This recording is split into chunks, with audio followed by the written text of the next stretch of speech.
আজ দেখবো what is IPO. আইপিওর ফুল ফর্ম হচ্ছে ইনিশিয়াল পাবলিক অফারিং। সেটা কি জিনিসটা, সেটা তার জন্য আমি চলে এসেছি গ্রো অ্যাপ।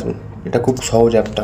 আইপিওতে টাচ করলাম এখানে আপকামিং আইপিও উঠে গেছে। আমি বোর্ডটাই দেখলাম। ধরা যাক বোর্ড একটা কোম্পানি, সেই কোম্পানিতে তাদের বিজনেস এক্সপেন্ড করতে চায়।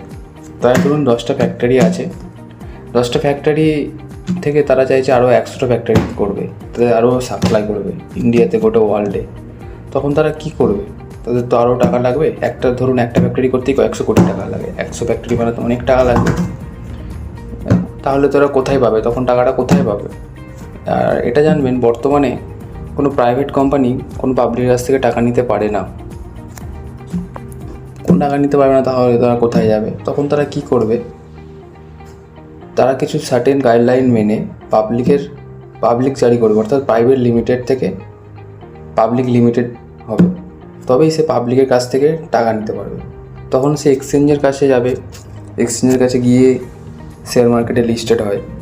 আরও অনেক কারণ আছে, তার মধ্যে আইপিও লঞ্চের পেছনে, তো তার মধ্যে এটা একটা কারণ। Thank you.